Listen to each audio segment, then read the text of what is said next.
Bien, hermanos, esta noche estamos dando continuidad al estudio de la carta o del sermón a los hebreos que hemos venido desarrollando. Estamos ya hoy avanzando en el capítulo 4 y particularmente vamos a estar viendo los versos del 14 al 16. Si les parece, vamos a leer el texto y luego pues podemos ir avanzando por él. Dice la escritura. Por tanto, teniendo un gran sumo sacerdote que traspasó los cielos, Jesús, el Hijo de Dios, retengamos nuestra profesión, porque no tenemos un sumo sacerdote que no pueda compadecerse de nuestras debilidades, sino uno que fue tentado en todo según nuestra semejanza, pero sin pecado. Acerquémonos pues confiadamente al trono de la gracia para alcanzar misericordia y hallar gracia para el oportuno socorro. Amén. Esta es la palabra del Señor. Eh, Abrimos hoy una de las puertas más hermosas que nosotros podemos encontrar en Hebreos. Tres versículos apenas, pero según los eruditos bíblicos, estos tres versículos funcionan como un gran puente sobre todo el sermón. Digo, sobre todo el sermón de Hebreos. Aquí en estos tres versículos el autor está describiendo la realidad de una predicación. Estamos hablando de que Hebreos no es necesariamente, o se piensa que no sea necesariamente una carta, sino más bien un sermón, ¿verdad? Y acá nos está mostrando, nos está creando una conexión estos tres versículos con la porción anterior que justamente diríamos de esta manera nos hace temblar o nos pone a temblar o concluye la porción anterior que estuvimos viendo de una manera que a cualquiera le tiene que hacer pensar y temblar a la vez. Nos está mostrando, permítanme, miremos por un momentico, démosle una mirada a los últimos dos versículos anteriores, donde nos está diciendo que toda la palabra de Dios es más cortante que toda espada de dos filos, que penetra hasta partir el alma, el espíritu, ¿verdad? Y nos dice en el versículo siguiente que ante Dios todas las cosas están desnudas, abiertas ante los ojos de aquel a quien tenemos que dar cuenta. Todas las cosas están al desnudo y abiertas, y la palabra de Dios las pone en nosotros. ¿Verdad? Recuerden que la palabra de Dios es ese espejo a través del cual nosotros podemos ver con claridad meridiana nuestra verdadera condición. Y esa palabra de Dios nos expone, dice, de hecho, el verso 13, no hay cosa creada que no sea manifiesta en su presencia, en la presencia de Dios. Antes bien, todas las cosas están desnudas y abiertas a los ojos de aquel a quien tenemos que dar cuenta. Así termina el verso. Y digo yo que nos pone a temblar, porque definitivamente lo que nos está diciendo la palabra es que Dios conoce hasta los más mínimos detalles, los más recónditos pensamientos de que nosotros podemos tener. La palabra nos lo deja ver con claridad, porque la palabra nos retrata, nos refleja. Y eso pues genera o crea un problema serio porque definitivamente luce como que somos entonces en consecuencia que somos culpables irremediablemente delante de Dios. Si estamos expuestos hasta los más mínimos detalles de nuestra vida, se exponen delante de Dios y estamos desnudos, por decirlo así, estamos desnudos delante de Dios, pues evidentemente eso nos hace ver que estamos en problemas. Pero aquí es donde entra entonces el verso 14 y 15 y 16. Y por eso se habla de ese puente que pueden ver aquí en la imagen, ¿no? A mano izquierda, el terror de la palabra de dos filos que nos desnuda ante Dios. Estamos expuestos ante Dios, pero en los versos inmediatos se nos va a empezar a hablar ahora de algo que nos consuela, o digámoslo así, los versos anteriores nos desnudan delante de Dios porque estamos expuestos, pero los versos que hoy vamos a estudiar nos arropan delante de Dios, nos visten delante de Dios. Ujú. Entonces, ahí está el contraste hermoso que nosotros vamos a ver en esta porción y por eso el puente es una ilustración que bien pudiera encajar, ¿no? Que bien pudiera encajar. Eh, Dice aquí en la imagen, el autor de Hebreos no nos abandona en el terror y la desnudez de nuestro pecado. Inmediatamente nos provee un puente hacia el único lugar donde podemos estar desnudos y a la vez revestidos de gracia. Ajá. Desnudos y a la vez revestidos de gracia. Entonces, eh, mirándolo quizás en un contexto más amplio, hasta el versículo 13, es decir, desde el capítulo 3, verso 1, hasta el capítulo 4, este capítulo en el que estamos estudiando, el versículo 13, que es justo este que terminamos de leer hace un momentito, se nos está advirtiendo continuamente, y para mí ha sido, no sé si para ti ha sido de igual te ha resaltado, para mí ha resaltado la continua advertencia que se nos está haciendo de no endurecer nuestro corazón como Israel lo endureció en el desierto y quedaron tendidos bajo el juicio de Dios. Entonces, en ese capítulo 3 y parte del capítulo 4 es una continua advertencia o exhortación a no endurecer nuestro corazón. Pero a partir de ahora, eh, más bien, a partir del capítulo 5 estamos en el 4 14 al 16 hoy, pero a partir del capítulo 5 en adelante, se nos va a desarrollar de una manera, y ahí vamos a dedicar bastante tiempo, se nos va a desarrollar de una manera extensa el sacerdocio de Cristo, el sacerdocio de Cristo. Pero los versos y la porción de hoy, del 14 al 16, que son ya los últimos versos del capítulo 4, son el puente, son la bisagra, son la conexión entre una porción y la porción que veremos a partir del capítulo 5 en adelante, que desarrolla el sacerdocio de Cristo. Así estructuralmente, así estructuralmente es como queremos verlo. Entonces, la porción de hoy es una porción breve, pero muy importante, muy significativa, para que nosotros podamos entender un tanto la exhortación que se nos ha venido haciendo en los capítulos anteriores de Hebreo, y a la misma vez, por supuesto, fundamento para nuestra fe. Entonces, si miramos la estructura del pasaje de hoy, aquí aparece una anatomía del pasaje que aunque ahí se ve un poquito enredado, y recuerda que estas imágenes no las hago yo, las hace mi asistente personal, aunque aquí se ve un poquito enredado, no están enredados. Los versos que hoy vamos a estudiar nos va a hablar, en el capítulo 14, la primera parte, nos va a hablar, nos va a decir la base de, de nuestra, de nuestro consuelo, la base de nuestro consuelo. Recuerda, estamos expuestos delante de Dios.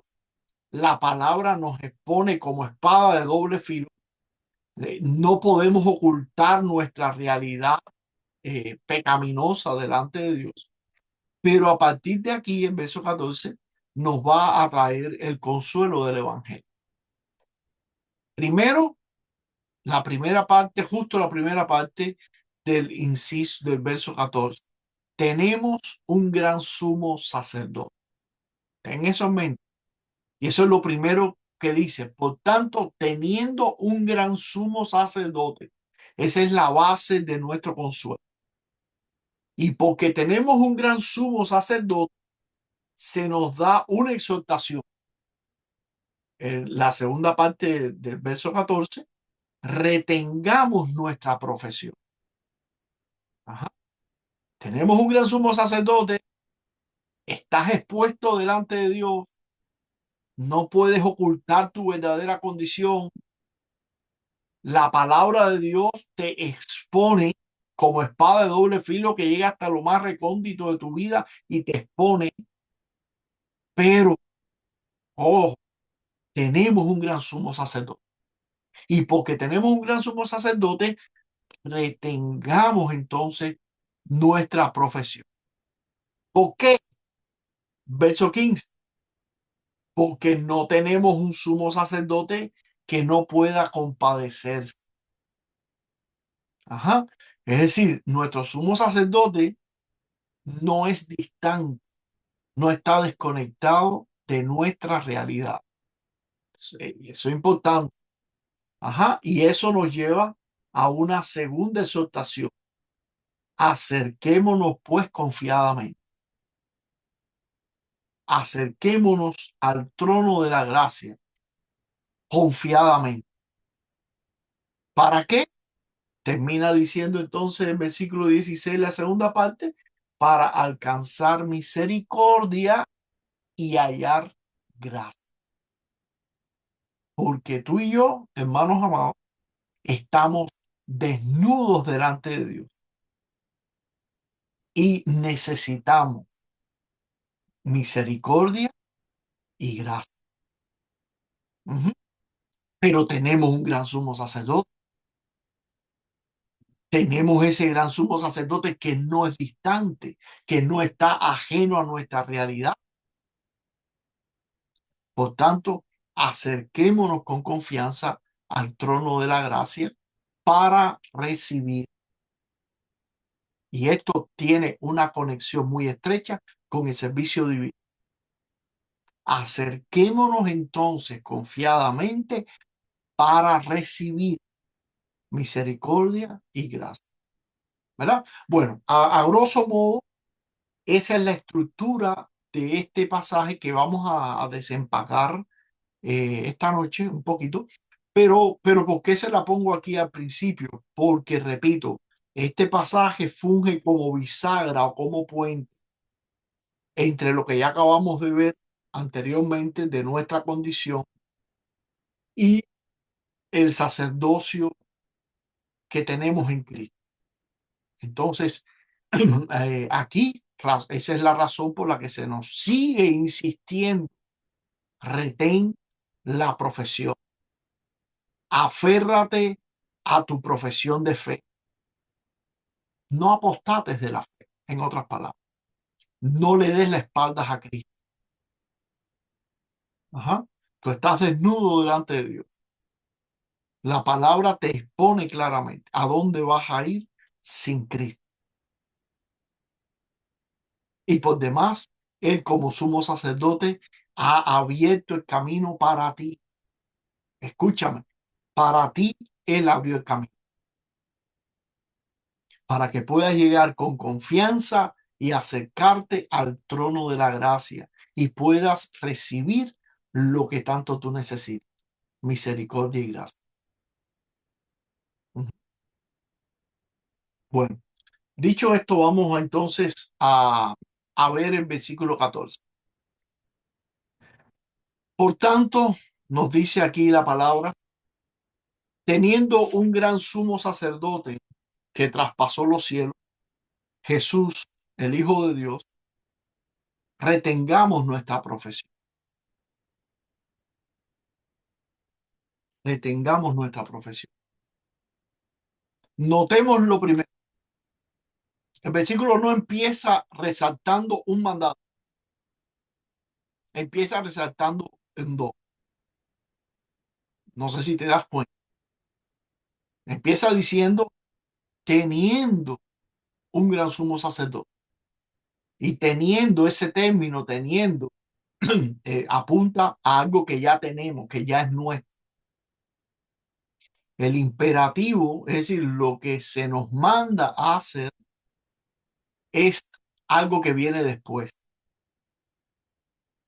La exhortación de lo que se espera que hagamos es algo que viene después, pero ya el regalo ha sido dado. Ajá, y es hermoso saber que Dios primero obra a nuestro favor y Dios después espera que nosotros respondamos a ese don, a ese regalo que Él nos ha dado, pero no lo invierte. Digo, porque a veces cuando no se tiene una claridad y un entendimiento claro del Evangelio, se invierte el orden.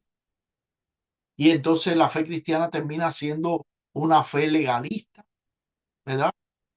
Donde se piensa que yo tengo que hacer para que luego Dios me dé o para que luego Dios me perdone o me acepte o me limpie o no, no. Eso no es el Evangelio. El Evangelio es justamente lo que estamos viendo aquí, lo inverso. Dios primero da en su generosa misericordia y luego nos exhorta. Ajá. Diríamos de esta manera, ¿verdad?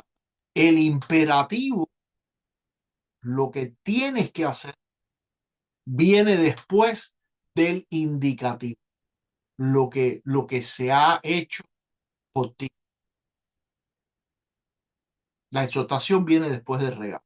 Primero viene el regalo en el Evangelio. Ajá. Y esto es un punto de vista que yo quiero resaltar porque aquí en el texto lo vemos claramente y porque es un punto medular de lo que el Evangelio es. Lutero insistía constantemente y decía Lutero una frase que es muy popular. Decía, el Evangelio nunca dice haz para tener, sino tienes, por tanto, haz. No sé si se entiende, pero ahí está. Ajá. Básicamente, primero Dios te bendice, primero Dios te llama, primero Dios te limpia en el bautismo, te justifica, te regenera, te da el Espíritu Santo, te hace nacer de nuevo y luego entonces viene la exhortación de que tú camines y vivas en obediencia a su santa ley, a su palabra. En la carta a los Hebreos usa este verbo tener, este que nosotros estamos viendo aquí, que es teniendo, que ya dijimos que lo que hace es resaltar el hecho de que tenemos ya un don. Bueno, Hebreos usa ese verbo tener repetidamente para justamente resaltar los dones que ya nosotros poseemos de Dios, la gracia que ya primeramente nos ha dado. Por ejemplo, Hebreos 4:14, tenemos un sumo sacerdote, es este texto que estamos viendo. Pero si mueves al 6:18, tenemos aliento y consolación, se nos dice. Ya lo tenemos. Si te mueves al verso 19, 6:19, tenemos esperanza como ancla del alma. Ya no es una esperanza, es algo que ya se nos ha dado. Hebreos 10:19, tenemos libertad de acceso al santuario. No es que tienes que vivir de cierta manera para acceder al santuario, no, ya la tenemos, esa libertad. Y Hebreos 13:10, tenemos un altar. ¿Mm? En este caso, ¿qué es exactamente lo que tenemos según Hebreos 4:14? Dice aquí, teniendo un gran sumo sacerdote, un gran sumo sacerdote. Entonces, ve aquí en la imagen, voy a tratar de ir mirando un poquito la imagen, porque a veces en verdad las ignoro, porque no quiero centrarme en el contenido de la imagen, sino en el contenido de lo que te estoy compartiendo, pero igual ahí el indicativo, el don, el imperativo, la respuesta. Primero el don y después que viene la respuesta, ¿verdad? Entonces, am, decimos que dice la escritura que tenemos un gran sumo sacerdote. La palabra aquí, gran, no es un superlativo que está puesto ahí por solo para embellecer la frase. No, esa palabra proviene justamente del Antiguo Testamento, de la Septuaginta, porque la Septuaginta lo usa también, y noten esta conexión, usa esta palabra gran para referirse a Josué, el sumo sacerdote que después del exilio, ¿verdad? Ejerció su ministerio específicamente en Zacarías capítulo 3 verso 1 y capítulo 6 verso 11. Ahí se menciona a Josué como el gran sumo sacerdote. Pero aquí está el detalle providencial. ¿Ok? Josué en hebreo, y esto ya lo vimos en unas clases anteriores, Josué en hebreo es el mismo nombre que Jesús en griego, la misma traducción. Por tanto, cuando aquí se está diciendo que tenemos un gran sumo sacerdote en la mente hebrea, y recuerden que este sermón es para hebreos convertidos al cristianismo, en la mente hebrea lo que viene a colación es el gran sumo sacerdote del Antiguo Testamento a quien se le llamó así y fue a Josué, pero aquí no se está hablando de Josué, se está hablando de Yeshua, que repito es la misma transliteración de Josué del, antiguo, del hebreo del Antiguo Testamento.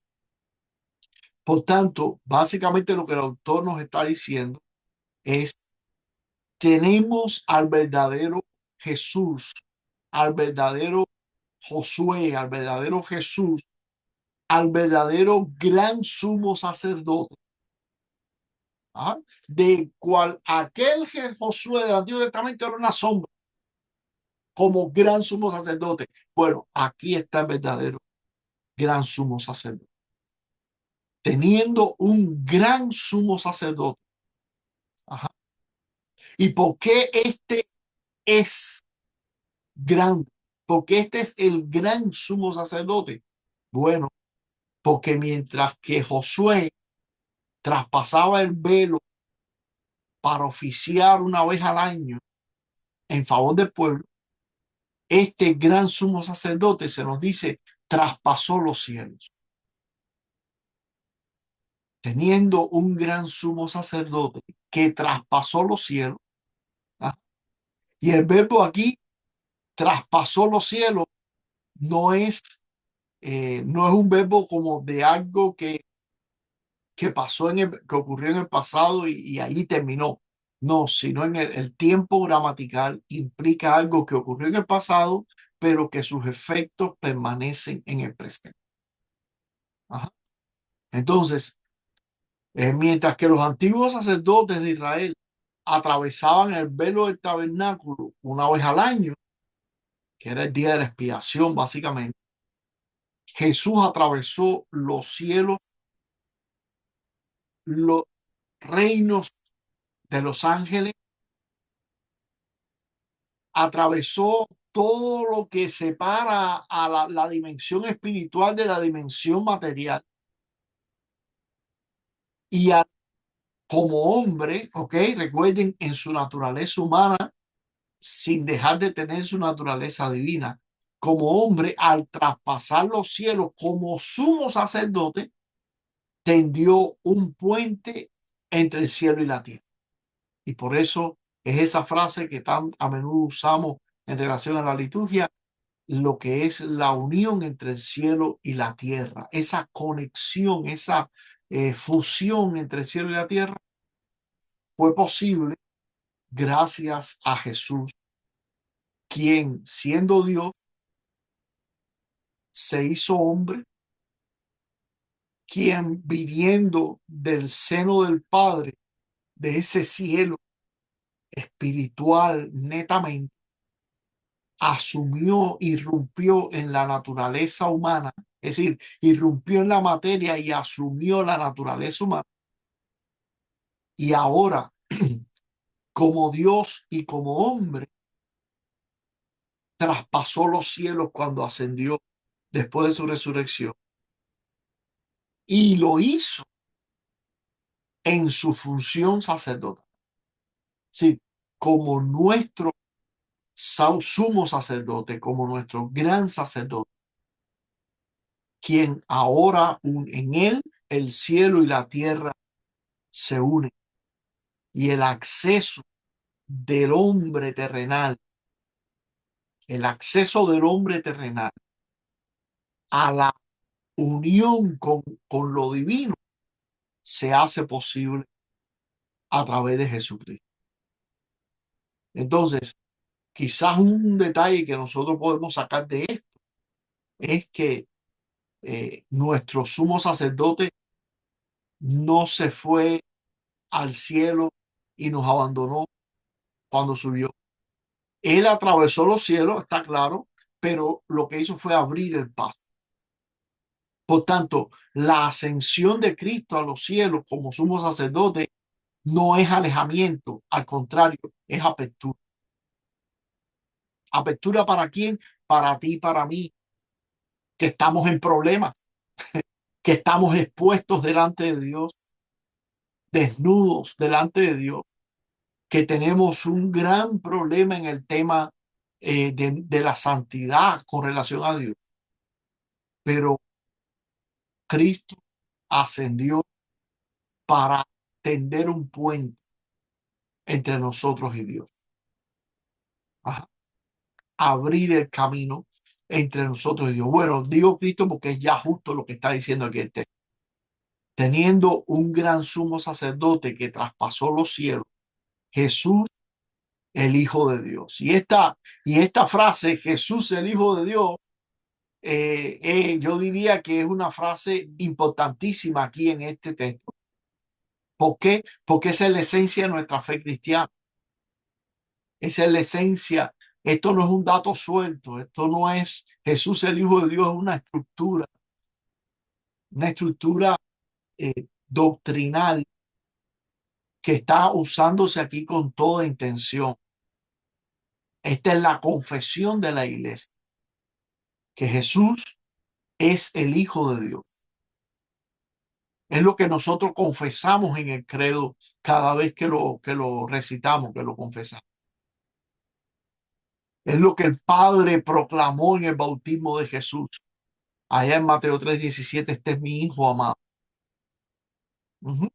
Entonces, esta confesión que nosotros estamos viendo aquí es el contenido objetivo de nuestra fe. Es decir, lo que nosotros creemos. Ajá. El artículo Jesús es el Hijo de Dios. Sí, porque Jesús es el Hijo de Dios, retengamos nuestra profesión. Y nuestra profesión no es retengamos las creencias diversas y tú sabes, y creativas que podamos tener con relación al cristianismo. No, ahí en la estructura gramatical en griego hay un artículo que es el artículo, diríamos nosotros en español, la, lo cual implica algo definido, no un sentimiento eh, eh, que se puede expandir, que se puede elastizar, no es algo definido. Retengamos nuestra profesión, retengamos la profesión. ¿Cuál?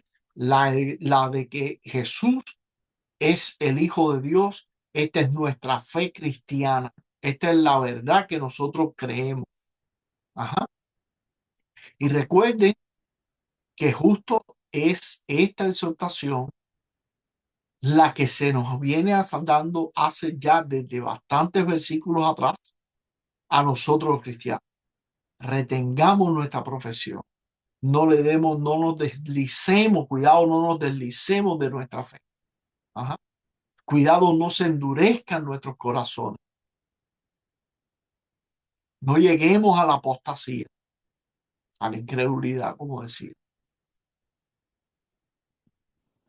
Entonces, retengamos a nuestra profesión y retener en el sentido más estricto, lo que se traduce ahí es mantener firme lo que te fue entregado, permanecer firmemente comprometido a lo que te fue, lo que te fue entregado, a tu profesión, a nuestra profesión, a nuestra doctrina cristiana. Es lo que se está diciendo. Por tanto, teniendo un gran sumo sacerdote que traspasó los cielos y creó el puente, ¿quién? Jesús, el verdadero gran sumo sacerdote, el Hijo de Dios. Por tanto, retengamos nuestra profesión, aferrémonos a la instrucción doctrinal que se te dio, que se te ha dado, en la que tú fuiste bautizado y en la que se te confiesa y se te proclama cada semana. Retengamos nuestra profesión. Fíjate que no dice hagan una confesión o imagínense una confesión o creen una nueva confesión. No, retén la confesión, porque la confesión ya existe, es algo que nos ha sido entregado. La tarea nuestra, la tarea tuya, la tarea mía, es no soltar, es aferrarte, es lo que nos está diciendo, es retenerla. Y retenerla aquí, repito, kratomen es el verbo retener en griego, que lo que significa es mantener firme lo que te fue entregado. ¿Cuándo te fue entregado? Cuando recibiste catecismo, enseñanza, discipulado. Cuando se te proclama el evangelio. Esa palabra de Dios, esa verdad teológica, doctrinal que tú recibes, es tan importante que debes retenerla, aferrarte a ella. Hay tiempos, sin lugar a dudas, en que se nos hará difícil sostener la confesión. Quizás por tentaciones, quizás por sufrimiento, quizás por dudas, quizás por luchas internas de arrogancia, de orgullo, de quién sabe cuántas batallas internas pudiéramos enfrentar, ¿verdad? Sin embargo, el mandato sigue siendo este para ti. No la sueltes, aférrate, retén la confesión. ¿Y por qué debemos retenerla? Por una obligación legal, por miedo, ¿no? Por el carácter mismo de aquel a quien nosotros confesamos, que es el Hijo de, que es Jesús, el Hijo de Dios. Y nota como dice el versículo 15, empieza diciendo porque no tenemos un sumo sacerdote que no se pueda compadecer de nuestras debilidades, sino uno que fue tentado en todo según nuestra semejanza, pero sin pecado. Entonces, por qué tienes que llenarte de hombría o de feminidad, ser valiente y hacer todo lo que esté a tu alcance por retener tu profesión o nuestra profesión? Bueno, porque tenemos un gran sumo sacerdote que traspasó los cielos. Hermano, un sumo sacerdote que tú y yo necesitamos. Porque sin ese sumo sacerdote, tú y yo estamos desnudos y expuestos ante aquel que todo lo conoce, que todo lo ve, que todo lo sabe, dice el versículo 3.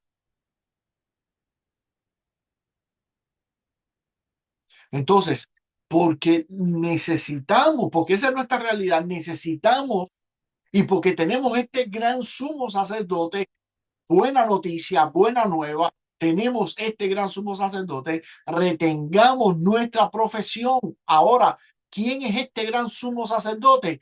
Nos dice el verso 15, porque no tenemos un sumo sacerdote que no pueda compadecerse de nuestras debilidades. Hermoso. Ajá. Observa cómo este versículo está construido, está construido. El autor primero dice lo que no es nuestro sumo sacerdote. Fíjate que porque no tenemos. Ahora, quizás, y ya esto quizás sea un poquito mi apreciación personal, pero quizás el autor sabe, Pablo sabe, que el corazón humano vive en una sospecha que no es nueva, que es una sospecha antigua. La sospecha de que Dios no me entiende, Dios está lejos. Dios, yo lo percibo como un legislador frío. Yo cuando oro y cuando le comento a Dios, yo a veces siento como que mi oración y mi clamor no pasa del techo. Soy ignorado. Dios me ignora. No sé. Entonces, ese sentido que a veces se tiene de que Dios, eh, como que yo no le importo mucho. Hay tanta gente en el mundo, honestamente, peores que yo. ¿Qué va a hacer Dios poniendo atención a lo que le estoy diciendo? Bueno, este texto desmiente completamente eso y lo desmiente con una doble negación. Dice, porque no tenemos un sumo sacerdote que no pueda compadecerse de nuestras debilidades. Es decir, sí tenemos a uno que sí se puede compadecer. No sé si puedes ver el punto. Así que si alguna vez tú has pensado, Dios no me entiende, mi situación es demasiado, Él está allá arriba y yo estoy en el caos aquí abajo. Bueno, ese pensamiento es exactamente lo que este versículo viene a contradecir. Y lo dice de la manera más clara que puede decirse. No tenemos un sumo sacerdote que no pueda compadecerse de nuestras debilidades. Ahora, para mí una de las cosas más hermosas de esta película, el verbo compadecer, este que está aquí, este que es el que utiliza Dios para hablar de este gran sumo sacerdote que se nos está presentando, compadecerse. En griego, simpatesia, simpatesa. De ahí viene la palabra nuestra, simpatía. Pero ese término en griego es mucho más fuerte. En griego, este término compadecerse significa literalmente sufrir junto con, sin dos términos, términos en dos partes, sin pateo, sin pateo, sufrir junto con. No es solo sentir lástima a la distancia, como quien está en un lugar privilegiado y puede mirar a una persona sufriendo y como que compadecerse, pero yo estoy aquí, yo estoy bien y bueno, tengo lástima por lo que te está pasando, lamento lo que te está pasando, siento mucho lo que te está pasando. No, ese no es el sentido de este tema. El sentido de simpateo es entrar al sufrimiento del otro, cargarlo, padecerlo con él.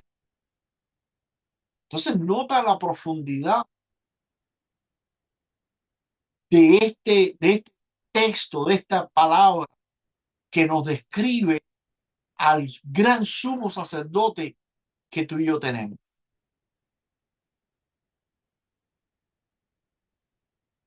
Un sumo sacerdote, porque no tenemos un sumo sacerdote que no pueda compadecerse de nuestras debilidades. Pongamos la oración positivamente, porque tenemos un sumo sacerdote que sí se puede compadecer de nuestras debilidades, pero entiende compadecer como tenemos un sumo sacerdote que sí se puede compadecer, que sufre contigo, que no solo lo lamenta, sino que lo sufre, lo carga y lo padece contigo,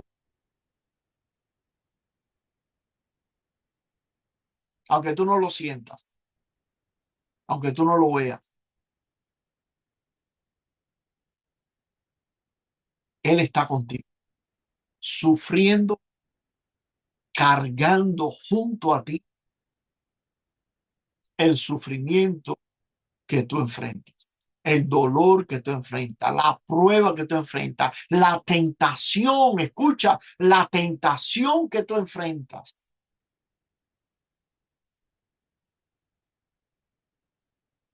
Si miramos el contraste, y creo que esa es un poco la intención de Pablo aquí, hablándole a los hebreos.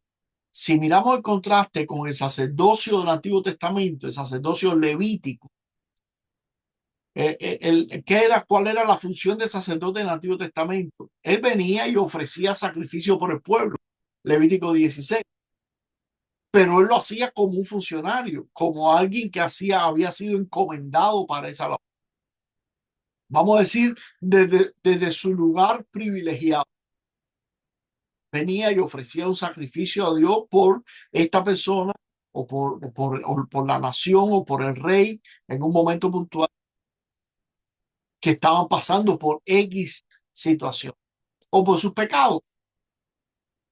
Pero siempre el sacerdote levítico, es decir, el sacerdote del Antiguo Testamento, siempre desde una posición un poco de distancia, de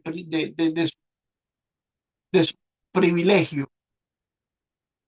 Pero este gran sumo sacerdote que se nos está presentando ahora, Jesús, el Hijo de Dios, que traspasó los cielos, él no ejerce el sacerdocio desde un lugar de privilegio como podría haber ocurrido el sacerdocio levítico. Jesús se metió en nuestra debilidad cuando se hizo hombre, la compartió con nosotros y la sufrió. Y la sufrió. Por eso es que aquí dice el texto, porque no tenemos un sumo sacerdote que no pueda compadecerse de nuestras debilidades, sino uno, este es nuestro sumo sacerdote, uno que fue tentado en todo según nuestra semejanza, porque él se hizo hombre como nosotros y en su condición humana él experimentó todo y cada uno de los sufrimientos propios de la naturaleza humana, lo que tú enfrentas, lo que yo enfrento. Y si no lo experimentó en su vida terrenal, digo, en su ministerio de 3 años y medio, lo sufrió sobre la cruz.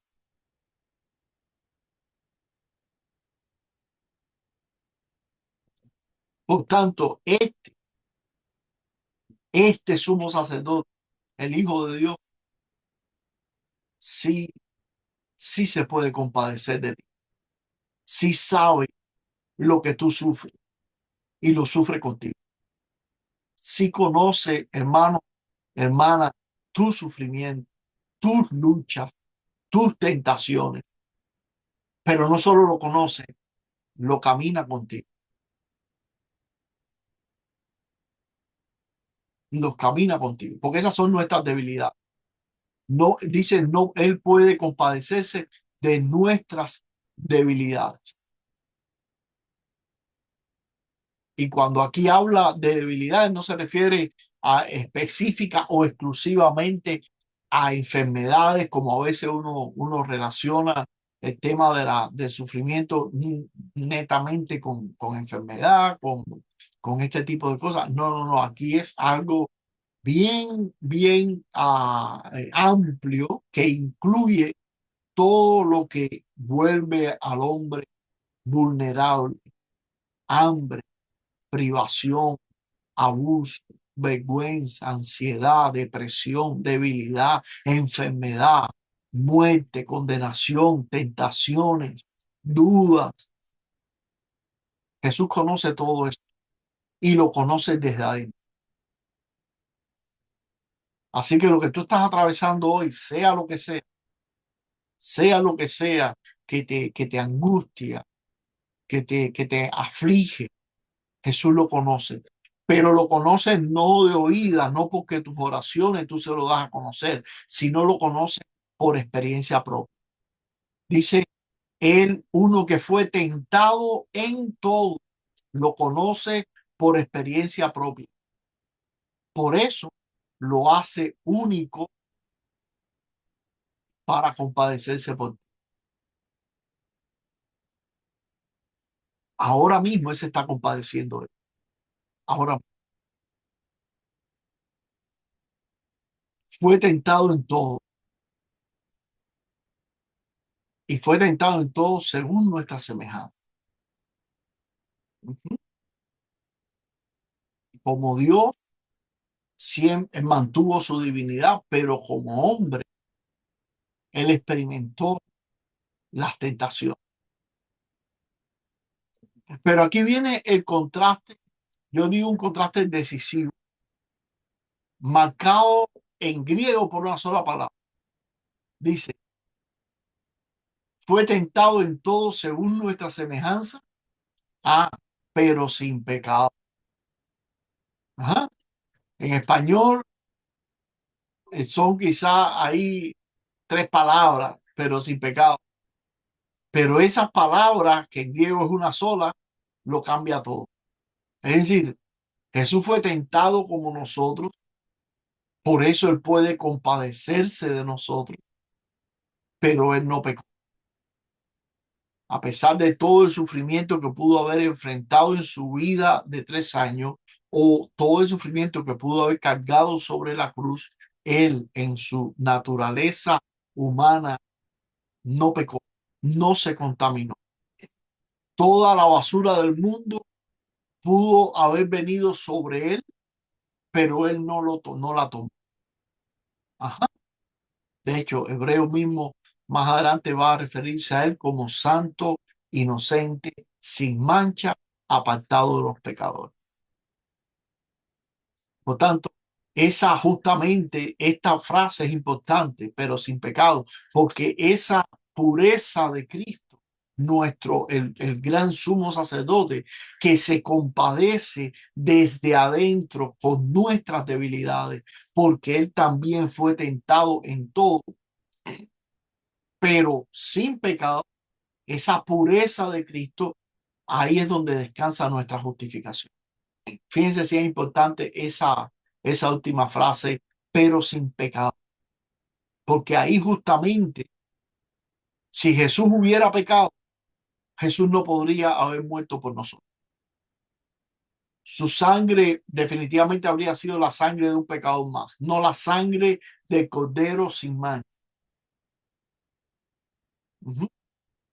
Dice la fórmula luterana, lo expresa así: Cristo cumplió toda la ley por nosotros, lo que se dice en un término más técnico, obediencia activa. Sí, él en su obediencia activa cumplió toda la ley por nosotros, pero también él sufrió la pena de la ley por nosotros. Sí, sufrió el peso de la ley que condena y lo sufrió por nosotros. Y eso es lo que se llama obediencia pasiva. Sí, él no cometió pecado, pero el peso de la ley cayó sobre él y lo sufrió. Y ambas cosas fueron posibles precisamente porque Él fue sin pecado.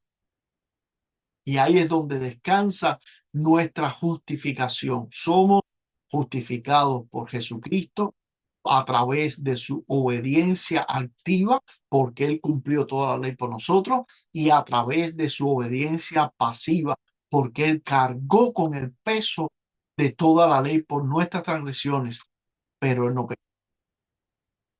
Así que tu sacerdote entiende tu debilidad. Recuerda, Él también fue tentado. Él entiende claramente tus debilidades, pero no te aplaude el pecado. No nos confundamos. Tu sacerdote te abraza en tu debilidad, pero no le resta gravedad a tu pecado. Y eso es justamente lo que necesitamos. Alguien que pueda comprendernos sin tolerar. Alguien que nos ame, pero no nos miente. Y nos haga saber nuestro pecado, se muestre intransigente con nuestro pecado, pero a la vez pueda compadecerse de nosotros. Esa es la labor del sumo sacerdote. Cristo comparte su pureza sin pecado generosamente con nosotros. Y ese es el amor de Dios. Esa naturaleza sin pecado de Él la comparte con nosotros. Pero Él no pasa por alto la gravedad del pecado, de nuestro pecado. ¿Ok? Y eso es justamente lo que ningún otro sacerdote puede hacer. Lo que ningún otro mediador, ningún otro consejero, ningún otro maestro espiritual puede hacer. Solo lo puede hacer Jesús, quien puede ser confrontativo y exigente en contra del pecado y a la misma vez compasivo con nosotros por nuestras debilidades. No sé si pueden ver esa eh, doble realidad de nuestro sumo sacerdote.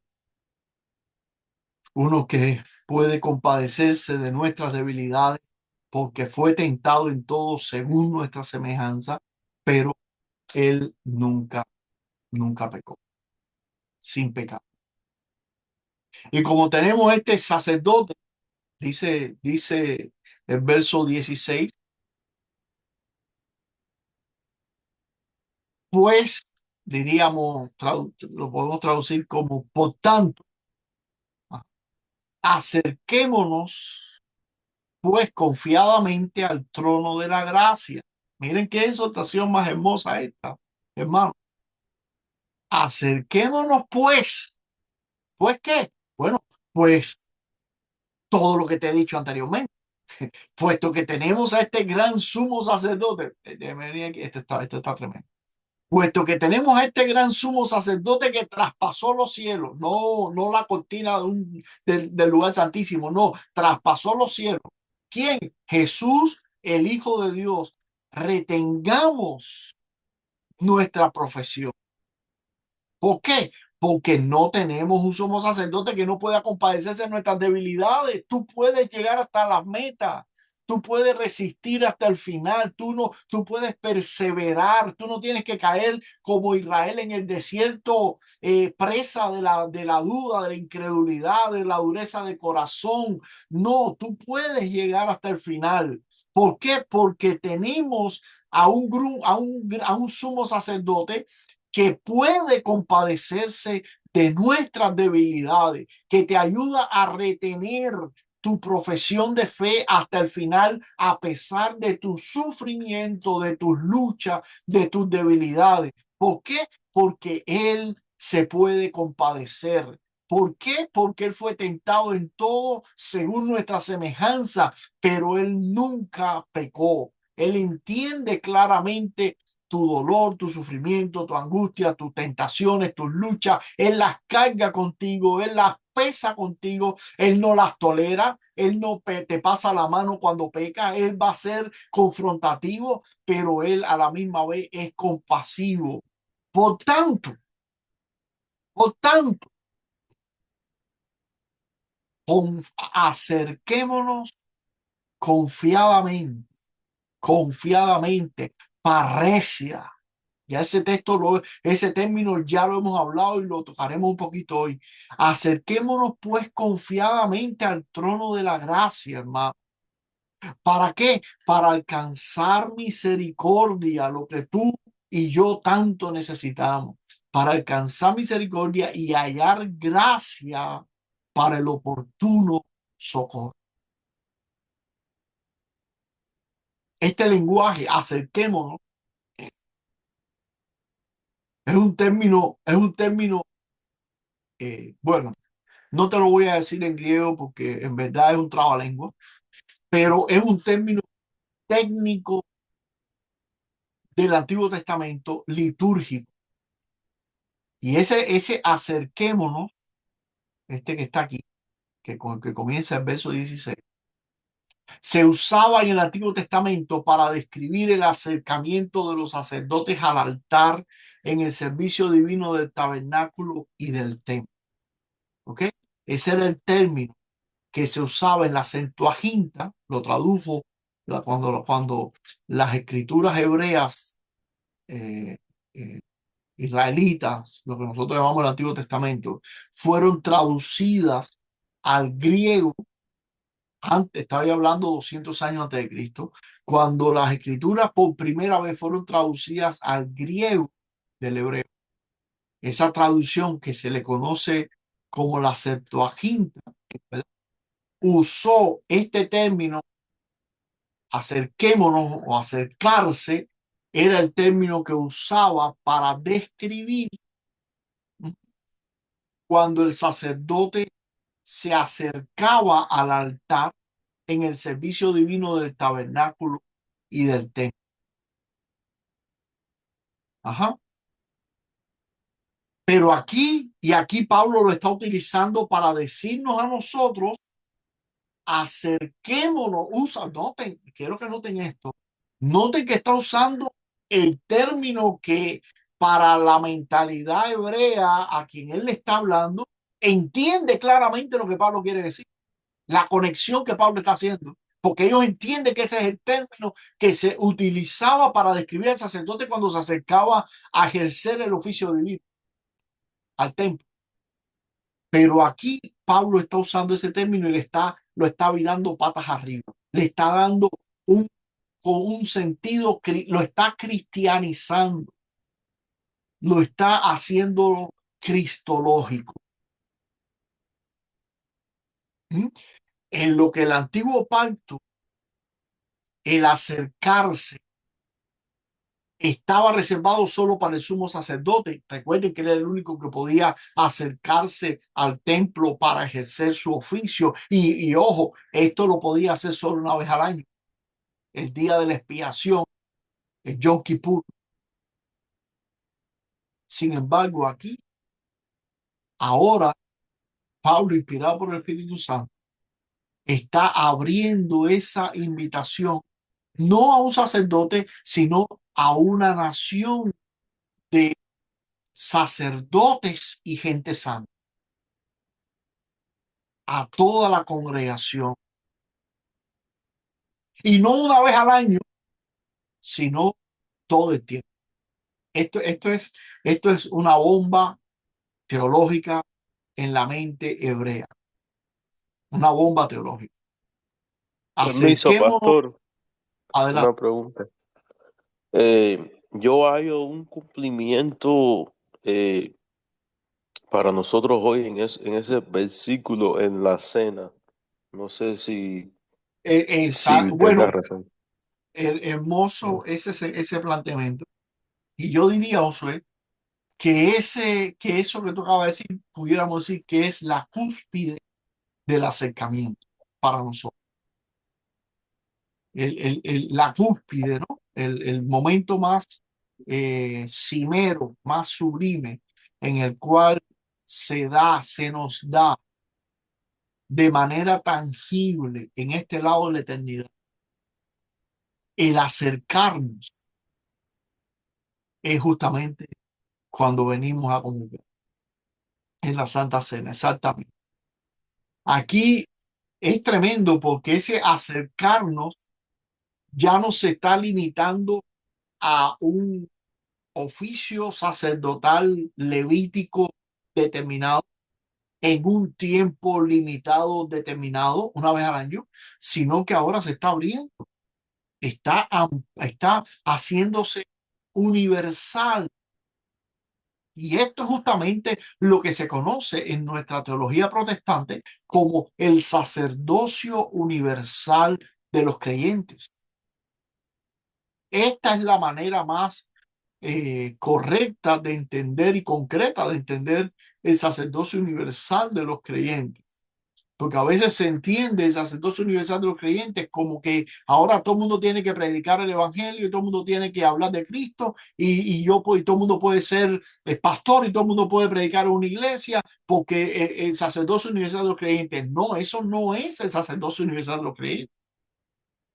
El sacerdocio universal de los creyentes, escrituralmente hablando, es esto que estamos explicando acá.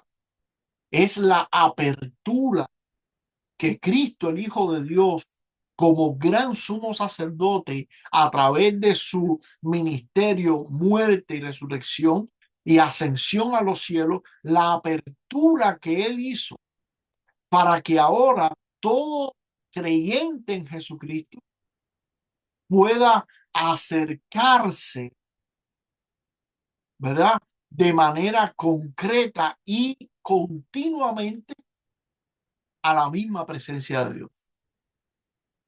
No es, no es que el pastor entra al lugar santísimo y nosotros nos quedamos fuera.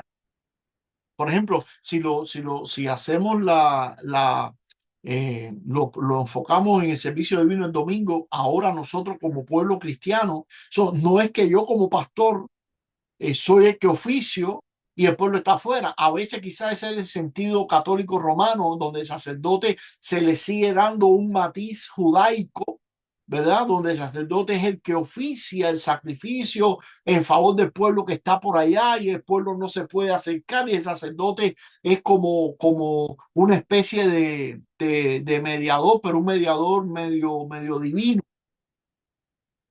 No, no es lo que se nos está diciendo aquí. Aquí se nos está hablando a todo el pueblo de Dios y se nos está diciendo que toda la congregación, por la sangre de Cristo, tiene acceso a Dios. Y esto, repito, es lo que se conoce, lo que se entiende, lo que Lutero entendió como el sacerdocio universal de todos los creyentes. Todo creyente, tú y yo, cada cristiano que tiene fe en Cristo, tiene la libertad, porque eso es lo que significa confiadamente, y ahora lo vamos a ver, tiene la libertad de acercarse continuamente al trono de Dios. Tú tienes acceso, no por tu mérito, no por nuestros méritos, no por ser yo, no por ser pastor, eh, otra persona no por ser un teólogo, por ser un buen cristiano, por la sangre de Jesús, el Hijo de Dios. Por él nosotros podemos acercarnos, se nos invita a acercarnos confiadamente, parresia, término que le mencionaba ahorita, parresia o parresía. Y esa palabra que es muy distintiva aquí de hebreo, noten que en el capítulo 3, verso 6, ya la mencionamos, la estamos viendo aquí en el 4:16, la veremos en el 10:19 y la vamos a ver en el 10:35. Esa palabra para hebreo es muy significativa y significa literalmente el término clásico que se utilizaba en el griego clásico cuando se escribió esta carta o cuando se escribió, que se usaba para describir el derecho legal del ciudadano libre, del ciudadano romano libre, el derecho legal, el derecho que tenía para hablar abiertamente en una asamblea pública, ¿no? Diríamos nosotros quizá un poquito, no sé si aplica la ilustración, pero diríamos nosotros, es como decir el ciudadano norteamericano que tiene todos los derechos propios de un ciudadano, ¿verdad? En comparación con un residente o con alguien que no tiene una legalidad. Confiadamente es el derecho legal. Era en el tiempo de Pablo el privilegio del hombre libre, en contraste con el esclavo. Parresía. En Levítico 26:13, Dios dice que sacó a Israel de Egipto y dice, y cito, y los hice caminar con parresia. Es decir, con la postura erguida del hombre libre, porque ya no era un esclavo como en Egipto que andaba encorvado. Ahora los saqué de Egipto y los hice caminar como hombre libre, con la dignidad propia del hombre libre. Esto es, y esto por supuesto significa que cuando nos acercamos a Dios, como nos está diciendo aquí la Escritura, no lo hacemos como esclavos encorvados, con miedo, quiero decir, como mendigos avergonzados, en un sentido hablando, y no malentiendan la reverencia que sí debe estar presente, pero espero que entiendan lo que quiero decir, no como cristianos, perdón, como criminales que esperan ser condenados, sino como hijos que se nos ha dado por medio de nuestro gran sumo sacerdote, el la parresia, el derecho legal que Dios nos ha dado justamente en nuestro bautismo, por supuesto, que es donde Él nos adopta como hijos, el derecho legal de hablarle directamente a Él. No te, por qué razón? No acabo de entender, no acabo de entender el pensamiento medieval católico romano de la necesidad de santos mediadores entre nosotros y Dios. Pero si aquí claramente se nos está diciendo que nos acerquemos confiadamente, con valentía, con atrevimiento, con osadía, parresia, tenemos el derecho legal de acercarnos como hijos de Dios, que hemos sido adoptados en nuestro bautismo, al trono de la gracia, al trono de la gracia.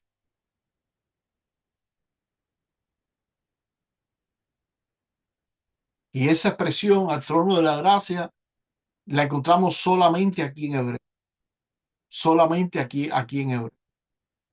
Al trono de la gracia, al lugar donde nosotros encontramos el perdón. Y Cristo es justamente el mediador, el único mediador entre ese trono de la gracia y nosotros, almas desnudas y expuestas ante el Dios que tendremos que dar cuenta. Pero por medio de nuestro sumo sacerdote, no tenemos que temer, no tenemos que dudar, no tenemos que dormir bajo el temor esclavizante a la muerte y qué ocurrirá después. No, desde ya podemos acercarnos, se nos manda, de hecho, a acercarnos confiadamente. Gracias a Cristo, no a los ángeles, perdón, no a los ángeles, no a santos, no a María, no a sacerdotes humanos, solo Cristo, solo por Él y solo por la fe en Cristo. ¿Y para qué nos acercamos? Para lo que necesitamos, hermano, para alcanzar misericordia y hallar gracia. Dime tú, no les he pasado la diapositiva. Bueno, digo usted, ¿por dónde andamos? Aquí está. Aquí Cristo es mediador, tentado en todo, pero sin pecado. Sacerdote que entraba solo una vez, pero ahora todos podemos llegar a acercarnos. Parrecia, no como esclavos, llenos de miedo, sino como hijos libres, que hemos sido adoptados por medio, no por nuestro mérito, por los méritos de Cristo, quien es el que lo ha hecho todo a nuestro favor. ¿A dónde nos acerquemos? Nos acercamos al trono de la gracia. Ahí es donde tú y yo tenemos que recalar una y otra y otra y otra vez y continuamente recalar al trono de la gracia. ¿Para qué? Para hallar misericordia y gracia.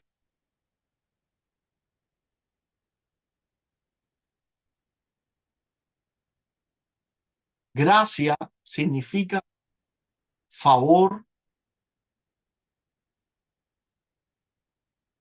acción, hallar gracia es la idea como alguien que está en una posición superior y tú en una posición inferior, pero tú encuentras, tú recibes, tú alcanzas una relación favorable de esa persona hacia ti. En este caso es hallar gracia delante de Dios, quien está arriba y nosotros abajo. No, geográficamente o espacialmente, sino espiritualmente y en todos los sentidos. Pero para que este Dios ante el cual estamos desnudos, versículo, versículo 13, no hay cosa creada que no sea manifiesta en su presencia. Antes bien, todas las cosas están desnudas y abiertas ante los ojos, ante quien tenemos que dar cuenta. Ese Dios que está ahí arriba y ante el cual estamos desnudos y tendremos que dar cuenta, ¿verdad? Bueno, se nos dice ahora por medio de nuestro gran sumo sacerdote que se compadece de nosotros, acerquémonos confiadamente para alcanzar misericordia, para hallar gracia ante ese Dios, hallar gracia, una relación favorable para el oportuno socorro. ¿Qué socorro? Este, hermano, este. Del verso 13, esto tú y yo necesitamos socorro, ayuda, misericordia, gracia. Bueno, acerquémonos, nos está diciendo y nos está exhortando el apóstol. Y Dios a través de, ajá, oportuno, apropiado, justo cuando se necesita socorro, ayuda.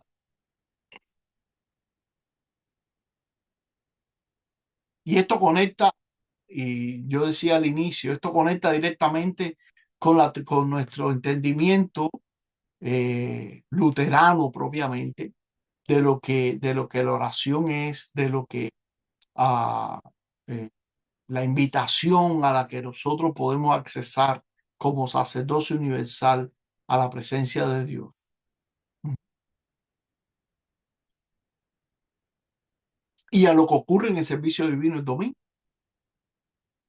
lo que ocurre, porque volvemos de nuevo a conectarlo con el domingo. Acerquémonos pues confiadamente al trono de la gracia para alcanzar misericordia y hallar gracia para el oportuno socorro. Leámoslo entonces en nuestro contexto litúrgico. Acerquémonos el domingo a la iglesia. Bueno, ojo, ahí yo sé que se está refiriendo directamente a Dios, pero es que nosotros vamos a la iglesia porque es ahí donde Él nos ha citado para encontrarse con nosotros, ¿verdad? Cuando nosotros decimos ir a la iglesia, básicamente es ir a Dios. Digo, así lo entendían los padres de la iglesia, por eso podría decir los padres de la iglesia, fuera de la iglesia no hay salvación.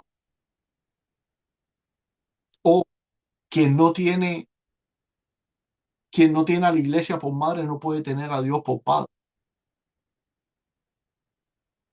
¿Qué era lo que querían decir? Esto, que la iglesia es el lugar donde nos acercamos para encontrarnos con Dios, porque Dios nos está convocando a la iglesia. Y cuando nosotros vamos, acerquémonos pues confiadamente, cuando vamos a la iglesia a comulgar con la palabra y con los sacramentos, es justamente donde nosotros estamos acercándonos al trono mismo de Dios y recibiendo de Él por medio de Jesucristo, del cuerpo y de la sangre de Cristo y de la palabra de Cristo, recibiendo misericordia y gracia para el oportuno socorro en medio de nuestras luchas, en medio de nuestras tentaciones, en medio de nuestro sufrimiento. Ese socorro que necesitamos es ahí donde nosotros lo recibimos. Por eso es que el servicio divino y el culto no es yo voy a la iglesia para darle a Dios mi dinero o para darle a Dios mis dones de servicio o para darle a Dios mi tiempo o para darle a Dios mi alabanza. No, todo eso se lo damos, claro que sí, pero todo eso que le damos es respuesta, solo respuesta, después de que lo que nos convoca allí es para recibir de Él misericordia y gracia para el oportuno socorro. Ajá. Bueno, ya en los 3 minuticos que me quedan, solamente tengo algunas aplicaciones aquí que yo sé que creo que no me va a dar tiempo presentarlas, pero bueno, voy a ir tirando para allá rápido. Antes de, eh, antes de pensar, bueno, ya hablé ya sobre el hecho de acercarnos con el servicio divino. Cuando te sientes lejos de Jesús, porque pasa y todos lo sentimos, ¿ok? Cuando eso te ocurra, recuerda, Él no subió para irse, Él subió para abrir camino. Su asiento, ahí donde Él está en el trono, no es un lugar lejos, es justamente lo contrario. Es su forma de estar disponible ahora, al haber sido glorificado. Ahora Él está disponible para ti en todo momento y en todo lugar. Ya el velo del templo se rasgó precisamente para eso. Ajá. Entonces, ahí tenemos un consuelo. Se nos exhorta también a retener la confesión. Así que yo te exhorto en esta semana, en los tiempos difíciles que tú puedas enfrentar, ajá, en cualquiera de las pruebas que puedas tener que enfrentar, vuelve a mirar al credo. El credo que confesamos cada domingo. No improvises una espiritualidad personal. No tienes que hacer. Aferra, retén la confesión. Creo en Dios Padre Todopoderoso, Creador del cielo y la tierra. Creo en Jesucristo, su Hijo, nuestro Señor, concebido por el Espíritu Santo. Retén la confesión del credo, confiésalo paso a paso. Esa es tu fe. Ahí está el Evangelio contenido. La próxima vez que tú también puedas susurrarte en tu mente en medio de los pruebas, de tus problemas y de las luchas, Dios no entiende esto, Dios está demasiado ocupado o no me va a mirar después de lo que yo acabo de hacer. Respóndete con Hebreos 4:15. Él sí entiende. Y no solo lo entiende, Él ha pasado por ello y se compadece. Lo carga contigo. Lo conoce desde adentro. Así que a este ejercicio esta semana, nombra delante de Dios, una por una, las cosas concretas que estás atravesando. Menciona. Y después de cada una de ellas, di, y tú, Jesús, conoces esto desde adentro. Cualquiera que sea la lucha que enfrente, la prueba que enfrente, el sufrimiento que enfrente, di después de cada una de ellas, pero tú, Señor, conoces esto desde adentro. Por eso te puedes compadecer de él.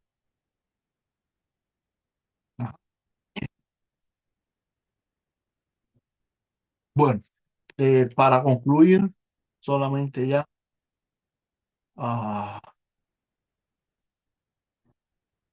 todo lo que hemos visto se puede resumir así. El cristianismo no es subir hacia Dios, es acercarse al trono que Dios ya abrió.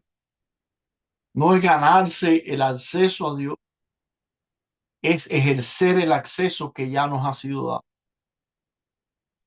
No es probar nuestra fortaleza, nuestra santidad, nuestra perfección, es traer nuestra debilidad a aquel que la entiende.